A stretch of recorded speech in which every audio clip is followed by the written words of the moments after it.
lights are bright. Okay. I have a musical offering that I want to offer through, not me, I'm not going to sing, don't worry. Using the internet and playing, making a presentation with a rock and roll group called the Scorpions. And I'm going to explain a little later why I chose them. And I'll conclude my presentation with them. But today, I want to talk about the reality that the living God, our Creator, the Heavenly Parent, is with us absolutely. And how can we be sure that God is with us? And when I say with us, I really mean God is with each one of us, every single person. It doesn't matter whether a person really believes in God or not on some level, because God is the eternal parent, and God has been taking care of fallen mankind from the beginning of time. And we're living in an age when the spiritual and the physical are coming closer and closer to each other. And so we should be able to see signs. We should be able to recognize God working in our lives. You know, over the weeks I've talked about people like Richard Dawkins and different atheists. And one of the most, one of the most demanding claims that the atheists make is, God, why are you so difficult to find? And it is a paradox. It is actually unbelievable. If you think, here we have the designer and the creator of the universe, and yet he's so difficult to perceive. Why? I mean, the person, if God is capable of designing and creating an entire universe and creating us as his children, then why, oh why, has he made himself so unavailable, so difficult to perceive, or so out of the picture, it seems? And of course, as we study the divine principle, as we look at the history of reality of fallen mankind, we recognize that God gave us a portion of responsibility. But at different times in history, it would appear that God interferes with that portion of responsibility in order to accomplish his will. For example, St. Paul, who became the greatest of all Christians, he was an enemy of Jesus. He did not like this group of people that were going around talking about this person, Jesus Christ. And when Jesus was crucified, he was glad about it. He was the enemy. But he had this profound and deep, powerful spiritual experience. He was knocked off of his horse or his donkey, whatever he was riding, and he heard the voice of Jesus saying, "Why are you persecuting my followers so much?" And he was blinded and he couldn't see. This incredible event happened directly because God reached down and interfered, or took a responsibility in his life. So when people become a born-again Christian, they could ask the question, hey, if Jesus wants me to believe in him, why can't I have an experience like St. Paul? If God really wants us to know him, I don't even need to be knocked off of, I don't need to be knocked out of my van or knocked off my bicycle. Just one little voice in my ear. But it doesn't happen. Why? Or it does happen once in a while, sometimes. You know how many times people get sick and they're in the hospital and they pray to God? Please, God, help us. Help my family. My father's dying of cancer, or my son is hurt. He's in this car accident. And then if the person gets well, we thank God. Oh, it was a miracle. It was wonderful. But for every person that people pray to get better, so many people never make it. And then what's the reason? The reason is mysterious. So I want to talk about, first I want to go to some of my favorite quotes in one of Father's speeches where he talks about, he said, "Distinguished guest, everything I have ever taught is permeated with one point above all else. That is that we must know God and spirit world with certainty. It is not enough to have God vaguely in our head like a mathematical formula that we once memorized. Instead, we must carve his existence onto our hearts, even into our bones. We must know the relationship that God has with us and the attributes he possesses. We must know about the ideal world that he desired in the beginning and when that world will be brought about. We must have the same degree of knowledge of spirit world. The world after death definitely exists, independent of human beings' will, and we must know accurately of it if we are to use our time in this world to prepare thoroughly for the next. Ladies and gentlemen, please quietly place your hand on your heart and think seriously.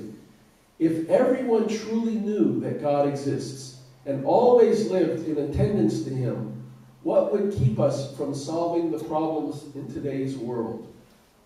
I declare to you very bluntly today, God exists and he is our parent. He lives and carries out his work within each person's life. He exists without form. If you think of him as large, he is infinitely large. But if you think of him as small, he is also infinitely small. Every human being possesses a mind, but can anyone locate the mind with confidence and certainty? You know, we think our mind is here or here. But scientists, you know, people that have really thought this out, the reason we think our mind is here is because this is where our vision is. But maybe our mind is located, you know, in a different part of our body. Because we are totally dependent on the input that comes into our 5 physical senses, when we think about our mind, we think about the point where all these senses come together, and it seems to be somewhere in the center. But there's no real evidence. You know, the mind is somehow connected to the brain, but the brain itself is a very mysterious organism. Energy clearly exists and sustains life, but energy is invisible. In the same way, God absolutely exists with attributes of eternality, changelessness, and uniqueness, but he cannot be seen with the human eye, which is one part of the human physical body. Because God is the original body of energy, we will not be able to see him even in the spirit world. This is a very different kind of concept than what most religions, specifically Christianity and Judaism and Islam, believe or understand about God. From the beginning of time, naturally, when we think of God, we have to think of God as being some kind of a being and having some kind of a body or a form. And what Jesus did that was most important is he gave God a profoundly deep personal or personality, that God is our parent, that God has an interest in us. And so Christianity came to understand that God is a person because he has personality. And they carried it after Jesus' death. It was carried even further to assume or believe that Jesus himself was God, that God became a person, and that person was Jesus Christ. So that God and Jesus were the same. So that if we die and when we go into the spiritual world, there's going to be God having a form. In most cases, people imagine him sitting on a throne and he's going to pass judgment. But God doesn't have a form. Yes, God is a personality. But that personality doesn't have a limited form like you or I. this is a revolutionary kind of concept, and it's very difficult for many religious people to wrestle with that, because they insist, oh no, I know Jesus is God.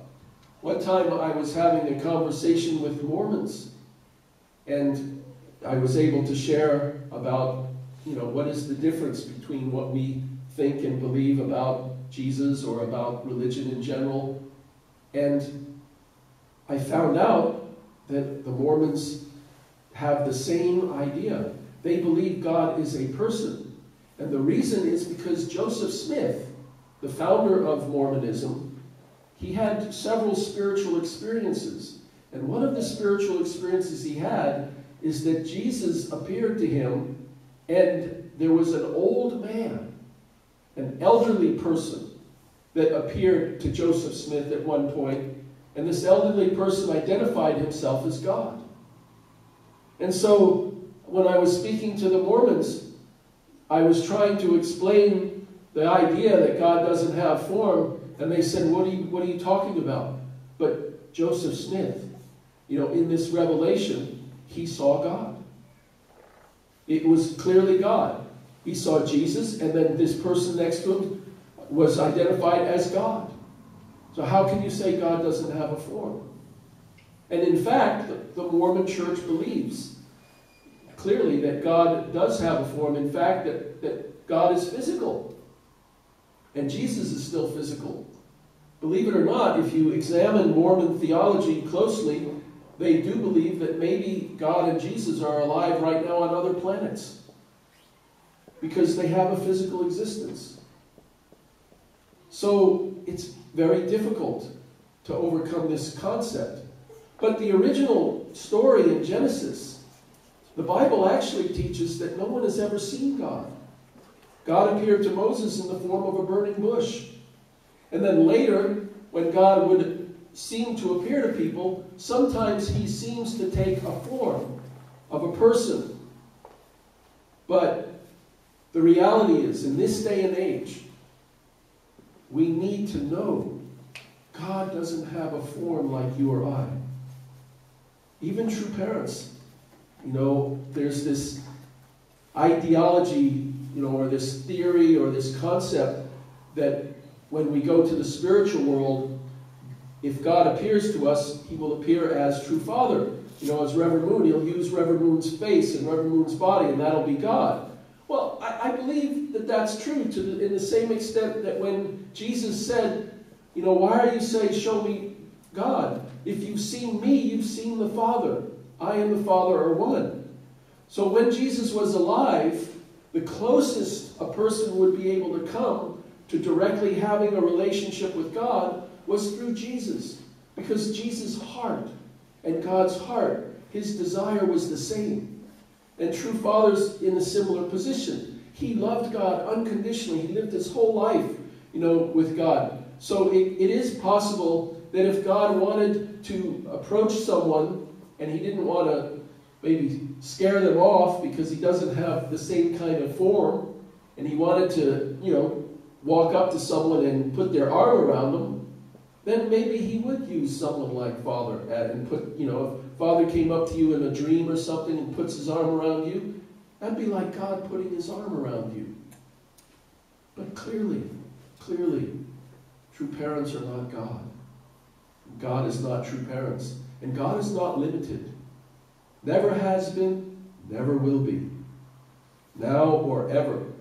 So God can also come to each one of us directly, personally, even in a way that he can't come to true father or true mother or any of the true children. He'll come to each one of us directly and personally.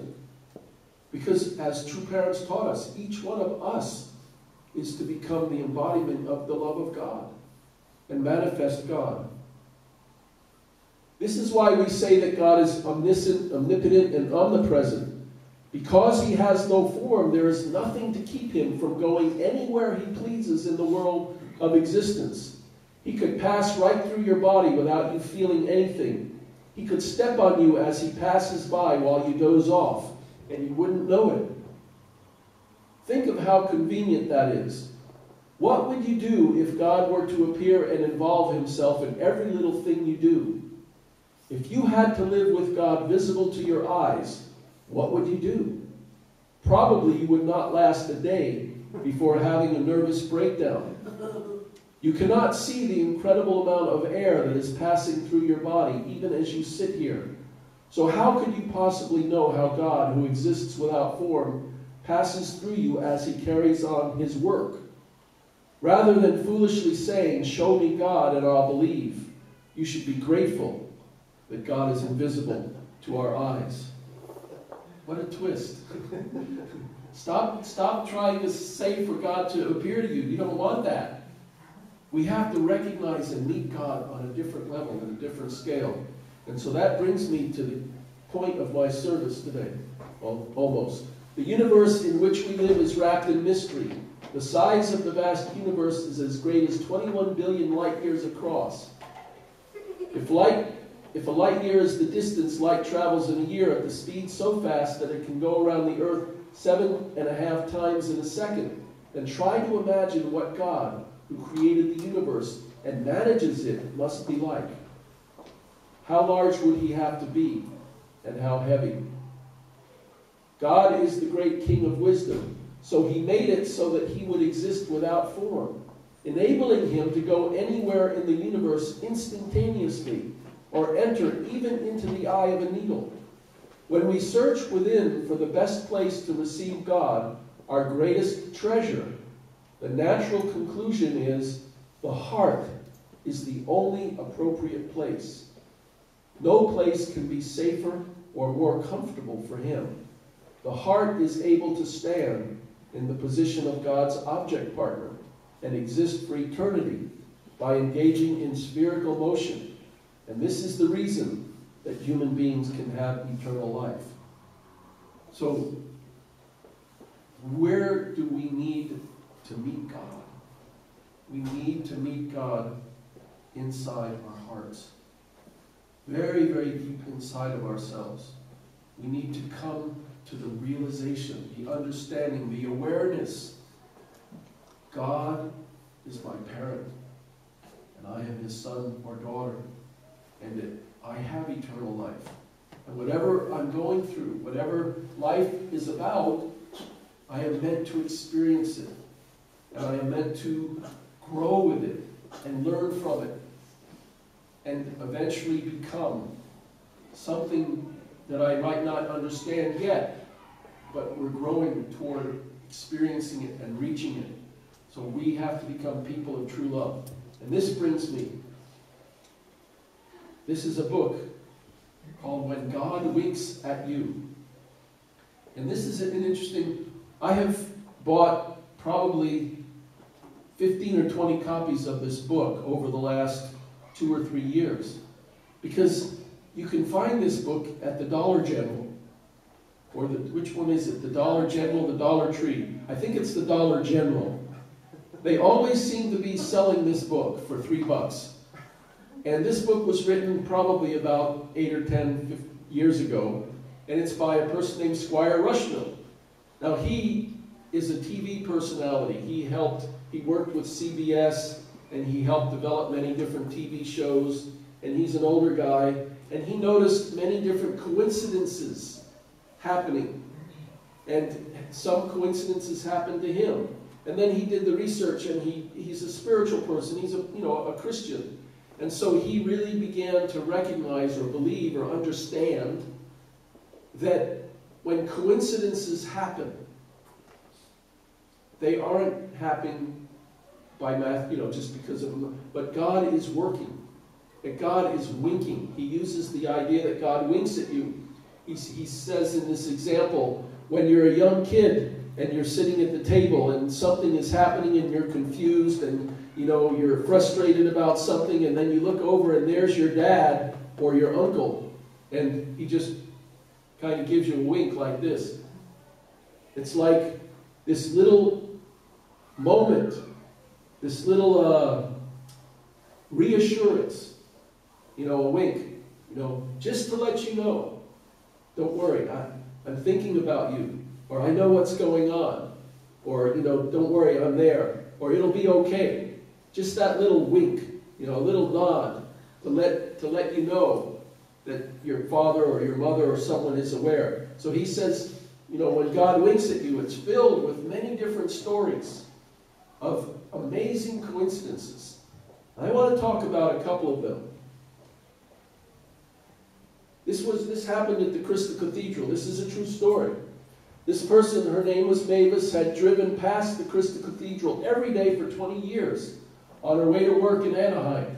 And every day she said, someday I'm going to go there. And one Sunday morning she arose and announced, today's the day.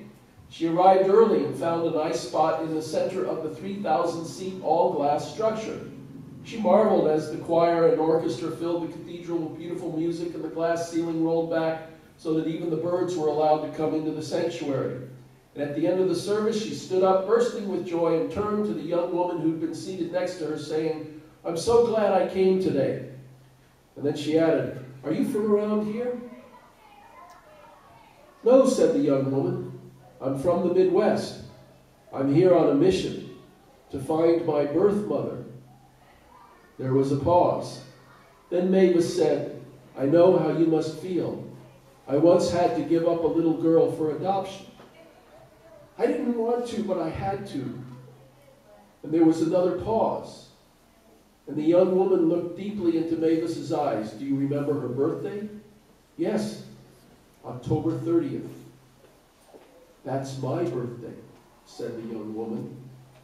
In a matter of moments, they were able to establish that through some incredible miracle and extraordinary divine alignment, that they were mother and daughter, reunited.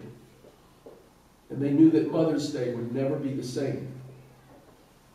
This is a true story.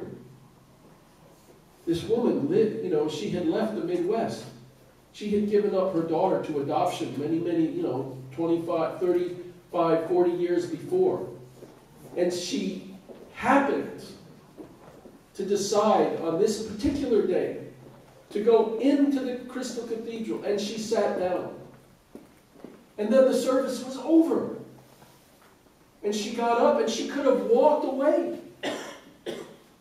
But something told her. She turned and she, with joy in her heart, she said, oh, do you come here often? Or to this girl that was sitting next to her.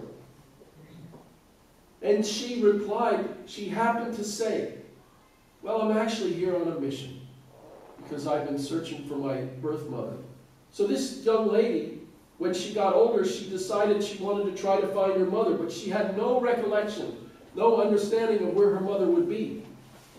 Only she was told, the last thing we know is we think she went to California, somewhere in Orange County. She met her mother that day. You can't calculate mathematically something like that happening. How did God do that?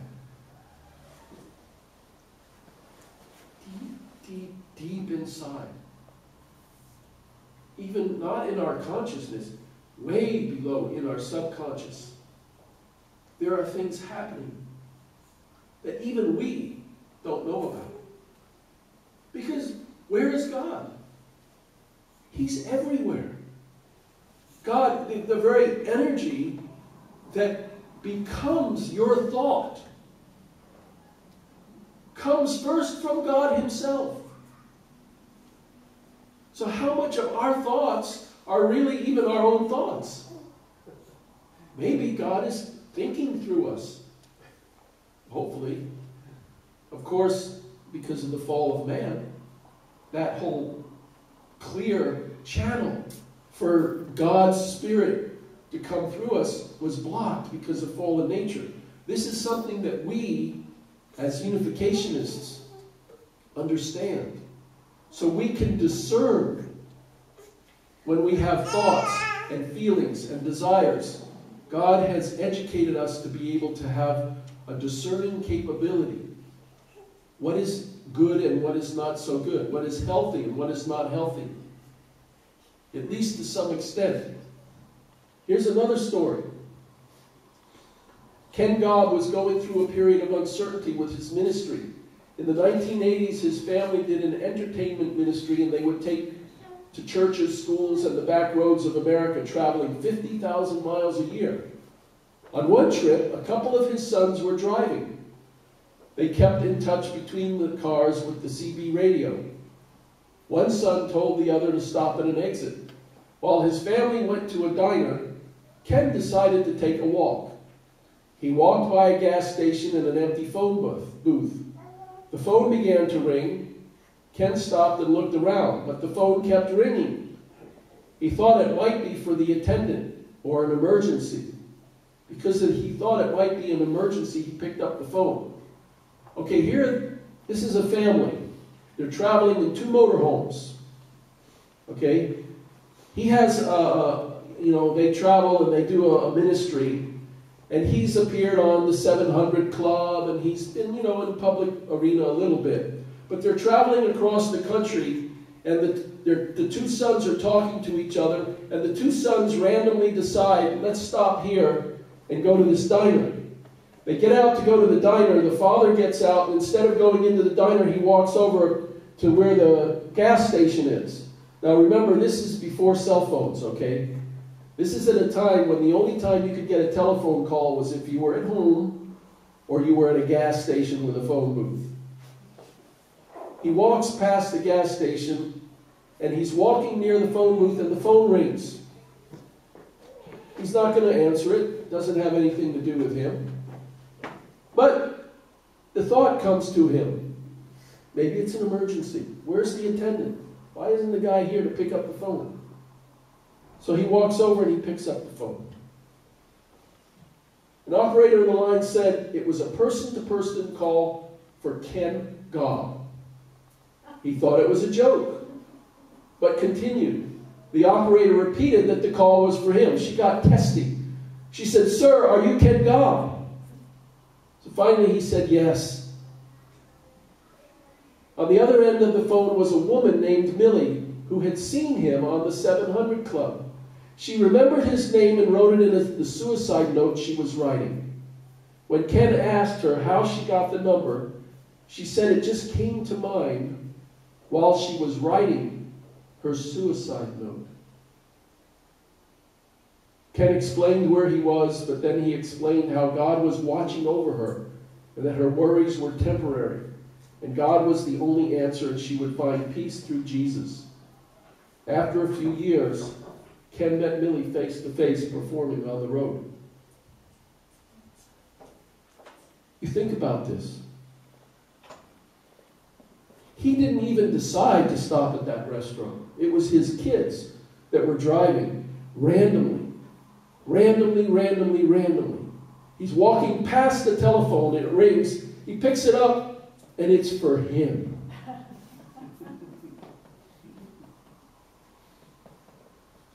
Can you calculate the mathematical possibilities of something like that happening? But if we understand the nature of God, the reality of God, we can at least recognize it's a miracle. Okay, it is a miracle for that to happen. But it's an understandable miracle. It's a reasonable miracle. It's a purposed miracle. How many of us have had these kinds of experiences? Every one of you. Some of them aren't this dramatic. That's dramatic. I picked the 2 that were the most dramatic. Actually, some of them are even more dramatic, and I'm going to share a couple of them, that I've learned that are historically significant. You know, Japan wouldn't be here. We wouldn't be sitting in this room with Japanese members if an incredible miracle hadn't happened several hundred years ago that protected Japan from the invasion from Mongols.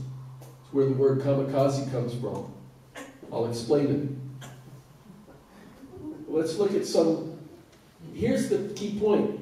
In order to really appreciate these significant coincidences, if we understand the divine principle, it fits. Because God works in mysterious ways, but he works according to the principles of restoration through indemnity. So even when things happen that look like God manipulated a situation that didn't bring benefit, but brought curses or brought difficulty or brought suffering, if we really understand the nature of God and God's providence and God's will, we can recognize how God was even working through that situation. Because history does repeat itself. You know, there are many stories about Abraham Lincoln and John Kennedy and how the assassination of the presidents, and there's so many parallels. But let's not talk about that. Let's talk about an event that happened that nobody else knows. I didn't know this. Abraham Lincoln's son, Robert, was waiting on a narrow, crowded platform for a train in Jersey City, New Jersey, when he lost his footing and fell beneath the slowly moving carriage of a departing train. Pulled to safety before any harm befell him, he turned to thank his rescuer and was surprised to see it was the well-known actor Edwin Booth, the brother of John Wilkes Booth. In what could only be considered one of the most remarkable coincidences in history, the son of a president was rescued by the brother of that president's assassin. This is a true story. They have the records. Actually, Abraham Lincoln wrote a letter of gratitude to Booth because he heard the story of how his son had fallen and had been saved. So here's the son of the president, about 8 months or a year before the president is assassinated, being rescued by the brother of the very person who would end up assassinating him. What kind of connection spiritually is God manipulating here? And to what ends? I can't say exactly. But how amazing. How incredible. You know, World War I began because the Archduke Ferdinand and his wife were assassinated. And this led to a chain of events that eventually caused World War I. Well, here's the story. Gavril Princip and the Archduke. Gavril Princip, it turns out, was part of a band of conspirators intent on killing the Archduke that day. But he had largely given up once the day's earlier attempt to kill the man with a bomb had failed. Ducking into a cafe for a quick bite to assuage his disappointment as well as his appetite, he had just stepped outside when he spotted the Archduke's car stopped before his very eyes not 20 feet away. The driver had apparently taken a wrong turn and in the process of backing up had killed the engine, leaving the Archduke and his wife sitting ducks. Thinking quickly, he pulled his pistol, and the rest is, as they say, history. All because the Archduke's driver got lost and Princip had a taste for bologna. This man was part of a conspiratorial plot to try to kill the Archduke. But they had failed to do it that day. And he disappeared into the city and he went into this cafe. And when he walked out of the cafe, he was shocked to see the Archduke's car sitting right in front of him just 20 feet away across the street. And what had happened is the driver had taken a wrong turn. And then he was trying to back the car up, and the engine stalled. And so at that very moment, this person who had failed to assassinate the Archduke suddenly got this inspiration, and he ran across the street, and he pulled the gun out that he had, and he went boom, boom, boom, and he killed them. That's what eventually led to World War I. and the rise of communism and the end of Russia and all. It was a freak accident.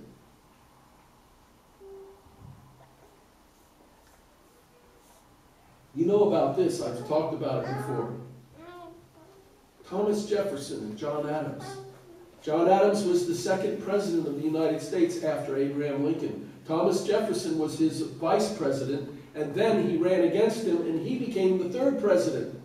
Both of these men helped write the Declaration of Independence. They both signed the Declaration of Independence on July 4th, 1776. And they were rivals.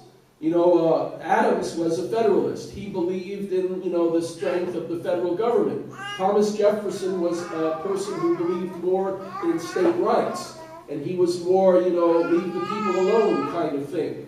So both of these men were rivals, but they had a relationship over the years. So as they grew in age, and they got older and older and older, they wrote to each other. And they kept in touch with each other.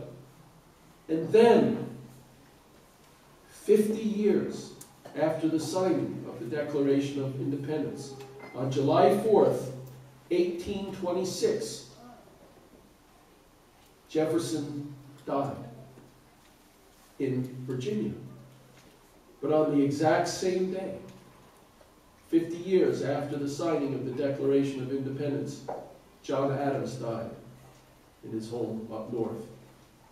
And the last words that John Adams spoke, according to the record, is, "Jefferson lives." He was thinking about his friend, Thomas Jefferson.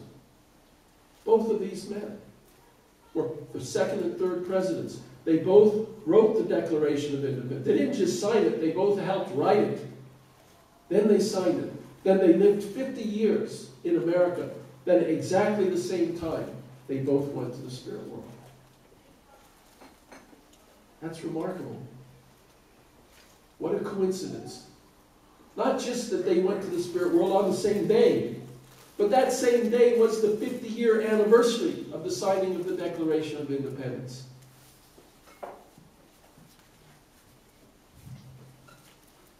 This is, not historically relevant. But can you imagine in 1975, while riding a moped in Bermuda, a man was accidentally struck and killed by a taxi. He was a 17-year-old young guy. 1 year later, this man's brother was killed in the very same way. His brother was driving the same moped. Now his brother was 17 years old, and he was struck by a taxi. No, he wasn't struck by a taxi. He was struck by the same taxi with the same taxi driver, and the same person that was riding in the taxi the year before happened to be riding in the taxi at the same moment that this brother was killed. Exactly 1 year apart, not exactly, within a couple of days, both of these men were killed in exactly the same way. Well, tragic, but they go to the spirit world together. This is an interesting. Tamerlane was a 14th century descendant of Genghis Khan and spent much of his life involved in the family business, conquering Asia. When Soviet archaeologists opened his tomb, they found an inscription reading, "Whomsoever opens my tomb shall unleash an invader more terrible than I." They opened that tomb on June 20th, 1941. Hitler launched Operation Barbarossa, the invasion of Russia, 2 days later. 2 days later, after opening this tomb and reading this inscription, Adolf Hitler invaded Russia with, hundreds and hundreds of tanks and troops, and this incredible invasion took place. What an interesting coincidence. And finally, let's talk about Japan. The first Mongol invasion of Japan took place in November 1274 and consisted of 23,000 men and 700 to 800 ships. They were at sea for 2 weeks, made fantastic time, and even managed to establish a beachhead on Hakata Bay, Japan. When the Battle of Bune broke out on November 19th, Japan was so weak it looked like they should have started scouting out other islands to move to. Everything went swimmingly for the Mongols. That is, until a typhoon came in and wrecked their fleet like a blast from Poseidon's own shotgun. The Mongols suffered horrendous losses and retreated after only 1 day of fighting, which is saying something when you consider that these are the same folks who conquered everything from Korea to Austria. So in this very moment, when this incredible, monumental invasion fleet is about to attack Japan, about to get off of their vessels and take over this country, this huge typhoon came and destroyed everything to the extent they left. They went back. They never invaded Japan until the next. No matter. They weren't the type to give up. They simply came back with a second larger invasion in 1281. This force consisted of 140,000 soldiers, 4,000 ships, and two-pronged invasion via China and Korea. It was pretty much the size of 6 or 7 of the previous invasion forces. It was the best the Mongol-ruled Yuan dynasty could muster. And you could bet Kublai Khan expected to conquer Japan this second time around. By mid-August, the enormous Mongol fleet met the Japanese at the very same Hokkaido Bay where they had squared off 7 years earlier. And once again, this fleet was destroyed by a typhoon. Totally destroyed. Again. And they never invaded Japan. Never invaded Japan. People said, well, what are the odds of 2 typhoons? They said a typhoon of this magnitude once every 200 years, maybe. Happened twice in a period of 13 years in exactly the same bay, at exactly the time that made the difference between Japan remaining Japan or Japan becoming a Chinese, whatever you call it, satellite. Amazing stories. Who's doing this? It's God. The Bible says that God knows the number of the hairs on our head. People say, well, so what? Yeah, that's true, so what? It's irrelevant information. Maybe not to God. Maybe He cares. Some of these stories seem to be, tragic. I mean, God manipulated a circumstance where this poor archduke and his wife got killed. But it was for providential reasons. God gives and God takes away, but life goes on, even in the spiritual world. When we understand that reality, then we understand, we can see God, we can recognize God, we can know God. God is our parent. God's providence is advancing in ways that you and I will never fully understand and comprehend. And we don't want to. We shouldn't want to even. It's too big, it's too great. It's more than we can handle. So what does God want from us? He just wants us to become people of true love. In our own circles, in our own realm, love each other, support each other, take care of each other. Help each other. Become friends. And extend yourself to each other. The age of restoration through indemnity, the time that God has to manipulate situations and circumstances to bring difficulty to people, is passing. I believe what's happening in the Ukraine right now it's no happenstance chance. There's a providence going on. People rising up. Stalin killed more than 20 million people in the Ukraine. More than 20 million people starved to death at the beginning of the age of communism because of Joseph Stalin and his 5-year plans for Russia. So the Ukrainian people will never, ever become united with any kind of a system that's going to retain the flavor of communism. And that's what's happening. Putin is trying to, make the Ukraine another communist-style Soviet, Russia. And it's not working. And the people rise up. The spirit will not die. God is not going to allow any more tyranny. It will disappear. The same incredible ability that God has to manipulate these situations, He can help us. He can manipulate our situations when it's necessary. But God is always, He's very around, you think you see where He's at, and you go to turn and look at, and He's not there. He's mysterious like that. I keep saying He, sorry. The parent, God, it, God, He, she, Him, it, whatever. He's the parent, He's the Spirit, parent. And He has our best interest. The most important thing we need to remember, God has our best interest. He is our eternal parent. And there is a providence that's being carried out. True parents, our true Father understood this. He guided His entire life in His effort to support God's will. Everything He did, Madison Square Garden, Yankee Stadium, Washington Monument, all the blessing ceremonies, all of the different activities, creating the Washington Times, creating UPF, creating, the arts, the science conferences. Everything True Father was doing, He was trying to do it so that God could touch, so that God would have a way to be involved in everyone's life.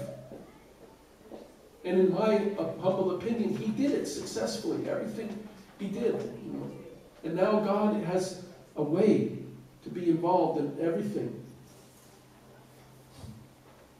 So in closing, I want to repeat what Father had said. We must know the relationship that God has with us and the attributes He possesses. We must know about the ideal world that He desired in the beginning and when that world will be brought about. We must have the same degree of knowledge of spirit world. The world after death definitely exists, independent of human beings' will, and we must know accurately of it if we are to use our time in this world to prepare thoroughly for the next. So each of us needs to be looking for how God is winking at us. God is winking at us. God is definitely prepared to help us and support us and to reassure us. Circumstances and situations are going to happen. And if we have faith and we trust those circumstances, everything will work out for the good. We have to do our part. And we have to try, make an effort to be principled people. But God is definitely with us. In closing, I want to talk about the reason I'm going to try to find on the internet, and we're going to listen to a couple of songs by the Scorpions. Has anybody heard of the Scorpions? Okay. Not for 20 years. But... Not for 20 years. Okay. I hadn't heard too much, but I remember when we went to Russia, the song, first of all, in Russia, the Russian students, the Russian young people, they all loved the Scorpions. And they had their music and they were playing it all the time. And so I started listening to the Scorpions when I lived in Russia. And they wrote the song Winds of Change about Moscow and the change. And the reason they wrote that song is because in 1989, they were allowed to go to Leningrad and they played for 300,000 Soviet students, young people and, fans. And then they were so moved by that experience that the lead singer wrote Winds of Change. And then a couple of months later, after he wrote that song, the Berlin Wall came down. Now, one thing you might not know about the Scorpions, where are they from? Germans. They are Germans. Every single one of them. And actually, they began becoming a band, when? In the 1980s? No. In the 1970s? No. 1968, 69. They were young German kids like, we were. 17, 18, 19 years old, and they started hearing about this group called the Beatles. They heard about Jimi Hendrix. So these young German kids became really, we want to be rock and roll stars too, right? So they created, they started practicing and playing. But they decided from the beginning, all of their songs they wrote in English. They never sang German songs. From the very beginning, even though they were a German band and they lived in Germany, all of their songs they wrote in English, and they started playing in Germany. And they started, becoming a little bit popular, and, they went to, just like groups in America, people became interested in rock and roll. They did the same thing. So they became popular in Europe. And eventually, in the 1976, they went to Japan. They played in Japan. And they played, but here they are, these German guys, and they're all singing songs in English all the time. So then, they really didn't come to America until the beginning of the 80s. But by the time they came to America, they had quite a following all around the world. Then they come to America, and they started playing in America, and they wrote some songs. Here we are, raunchy like a hurricane. How many people have ever been to a Hurricanes game? Here in North Carolina, they play that song all the time. Because written by the Scorpions. Well, the Scorpions then, in 1984, they were the first European group to play 3 nights in a row at Madison Square Garden. And I remember it exactly because I was in the World Mission Center, which is across the street from Madison Square Garden. And I remember one night I was in the lobby and I talked with Joe Longo. How many of you know Joe Longo? Okay, Joe Longo is one of our brothers who he was in the Go World, well, anyway, he has this long musical history, and he was with Yochanan. When Yochanan was growing up, he played music with him. And I saw Joe Longo in the lobby. I said, hey Joe, how's it going? He says, hey man, we're going to the concert tonight. I said, what? I said, yeah, Yochanan and I, we're going out to see the Scorpions. And I think 3 nights, for those 3 nights in 1984, I think Joe and Yochanan went and they saw the Scorpions, all 3 of those nights. And so that was kind of an inspiration, that kind of rock and roll. Anyway, another interesting story about the Scorpions is they are really friendly to each other. Growing up in America, if you know anything about rock and roll history, you know that a lot of groups break up because they all have such big egos. And, one person wants more than the other, and, I'm better than you, etc. And a lot of groups break up. Even the Beatles, quite frankly, between John Lennon and Paul McCartney, they didn't agree on everything. The Rolling Stones have managed to stay together. God only knows why. So much drugs, they don't care. I don't know. But, many groups, but the Scorpions never broke up. In fact, in 1981, the lead singer lost his voice completely. Doesn't know why. He could not even talk. And he really thought, I have to let go of the group. And all of the members of the group said, no, we don't care how long it takes. Get your voice back. We'll wait. We won't make any more records. We want you. We want your voice. They were friends to each other. So he spent 6 months. He had 2 operations on his voice. And it was like some kind of miracle. His voice not only came back, but it came back stronger. And so then the Scorpions went on and they continued.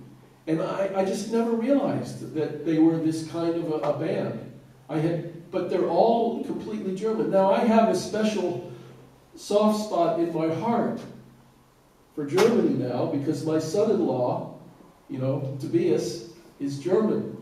And so, I've always appreciated, Germany and German engineering, etc. But now I have a much softer place in my heart. So I was very moved when I read these stories about the Scorpions. So I'd like, in conclusion of my service, I'd like for us to watch 12 minutes of one of their concerts, if I can get it on the internet. 2 songs. Jack, can you pass out the words? I even